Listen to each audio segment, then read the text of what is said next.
The movie begins in ancient Rome. An architect named Lucius is failing to come up with new innovations and is struggling with money. Every idea he comes up with is rejected by the clients who think his innovations are outdated. One afternoon, Lucius's friend brings him to a public bathhouse to unwind. Lucius thinks it is the worst place to relax since it is filled with loud, naked people. Overwhelmed by the environment, he goes underwater and stays there for a while. Suddenly, he notices a small whirlpool forming on the other side of the tub. He goes to check it out, but is pulled by a strong current. In only a few seconds, Lucius ends up in a tunnel-like place, struggling to breathe. He tries his best to get to the surface and is finally successful. But to his surprise, he is not in a Roman bathhouse anymore. In fact, he is in a modern Japanese bathhouse filled with old men who are in shock to see him stand naked. In front of them, the architect has somehow traveled through time to modern-day Japan. Lucius, who has never seen someone with Mongolian features, assumes that the men are from a flat-faced tribe. After recovering from the shock, Lucius notices that the place is more advanced than any bathhouse he has ever seen. The baskets, taps, and massaging device all blow his mind as he regrets not thinking of these innovations himself. Earlier, he also accidentally enters the women's changing room and is knocked out by a screaming old lady. Then we are introduced to a struggling manga artist named Mami. His appearance gives her an idea for a new character. Hence, she starts drawing his portrait. A while later, Lucius wakes up and is given a bottle of flavored milk. He's yet again baffled by the sweet and cold taste of it. In fact, it is so good that it makes him fall unconscious for a second time. When he regains consciousness, he's back in Rome surrounded by men. They say that he drowned in the tub and was found a few minutes ago. Initially, Lucius thinks his encounter with the flat-faced tribe was only a dream, a racist dream. But then he notices the empty milk bottle at his side. The scene cuts to 2 months later. Lucius proposed his renovation idea to the owner of the bathhouse and made it more advanced. People praise his creativity and he makes a lot of money off of it. They now use baskets, massage booths, and even sweet milk to enhance their bathhouse experience. While in the tub, an old man wishes that he had a bathhouse at home. As Lucius is thinking of a way to make that possible, he is again pulled by a current and brought to a bathtub. In the 21st century, a man comes inside and asks Lucius to help him bathe. Lucius is confused, but he does as told and finds out about many more useful tools like the shower head and the shower hat. Coincidentally, the house belongs to Mami, who finds Lucius on the floor. She runs to get her sketchbook, but when she returns, he has already disappeared. Back in Rome, Lucius makes a house bathtub for the old man and earns a lot of money. He finally has enough to feed his wife good meals, but she is not satisfied. She desperately wants to have a baby and complains that Lucius is always busy working. They get into an argument that ends when she curses him and storms away. A few days later, Lucius is approached by a messenger of the Emperor Arne. The man is known for being cruel, as rumors say that he killed the cabinet members who opposed him.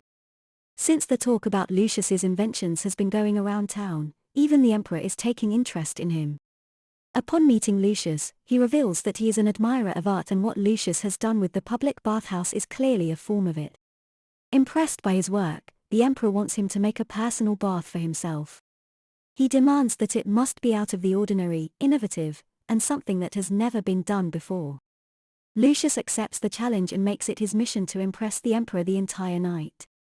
He goes around to the town looking for inspiration for a grand bathhouse, but finds nothing. He is embarrassed that all his ideas are a copy that he shouldn't get credit for. Suddenly, he falls into a ditch and disappears. A scene from current times shows us Mami working at a bathroom supply store. Her career as a manga artist is not going well, so she has taken a side job, but even then, she's struggling to stay awake at work. One afternoon, she accidentally leaves the water on and fills a tub to its brim. Suddenly, Lucius appears in the tub and starts breathing frantically. He stops when he realizes the tub is bubbling on its own. The manager of the shop goes to complain about the strange man giving Mamie and Lucius time to socialize. Lucius asks her to give him a tour of the place and hands her a coin. Although Mamie doesn't understand his spoken language, she does understand the language of cold hard cash, and she shows him around. Lucius is mesmerized by the urinals and thinks printed toilet paper contains the secrets of the flat-face tribe's success. I really wish I didn't have to keep narrating that term, but the thing that fascinates him the most is a bidet. When he is on it, he feels like he is in heaven. Copying the idea from everything he saw, he returns to Rome and makes the emperor the best bathhouse of all time. It has a toilet with constant water flow to clean the behind a tub with bubbles made from slaves blowing up a pipe, a glowing aquarium and scented candles. He exceeds the emperor's expectations and is awarded a special necklace that has a unique sculpture of dog legs and human genitals. Lucius runs home to show the achievement to his wife, but finds her making love to his best friend. Damn. In the future, Mami returns to her small hometown. After repeatedly failing to generate ideas for a good manga and being kicked out of her side jobs, she starts working in a local bathhouse and studying ancient Roman history. The coin she received from Lucius and his disappearance has intrigued her, and she wants to know if he's actually a person from the past. Back in Rome, Lucius has lost the will to live after his wife ran away with his best friend. One day he's approached by a messenger who is worried about the emperor. It turns out that the emperor lost his son recently and thinks that a crocodile is his reincarnation. He wants Lucius to design a place where the crocodile can be stored and all of his needs are met. Lucius has to be extra careful with this one because if the animal dies, all blame will fall upon him and he will be declared a national criminal. Following that, Lucius goes back to the emperor's bathhouse to check the water flow at his request, but when he enters the tub, he is pulled into the future. For the third time, he comes outside and finds himself in a cage stuck with crocodiles. It turns out he is in a crocodile sanctuary. At the same time, Mami is also at the sanctuary with a date who she doesn't like. She tries her best to get rid of the guy and is happy. Upon seeing Lucius inside the cage, she brings him out and shows him around the sanctuary. Forgetting all about her date, Lucius learns how to take proper care of crocodiles and their preferred habitat. Mami also takes him to learn archery to see if he is really a Roman man. He hits all the targets, confirming her suspicion. A while later, he ends up in a hot spring, which takes him back to his time. A few months later, the emperor gets a perfect place to breed his crocodile son. He has even started to treat Lucius like family, inviting him to the palace. Frequently, everything is going well in the city. Until one day the emperor is informed of the rebels making an attack on his troops. They are not happy with his rule and want to deown him at any cost. The emperors, soldiers, and the rebels fight a long and hard battle that goes on for more than a year. By now, the emperor has grown old and is ready to retire. He plans to leave the throne to his nephew, Sirius, for Sirius's first project is the emperor. He's going to build a new bathhouse to gain the people's support. Hence, the emperor wants Lucius to help his nephew in the project.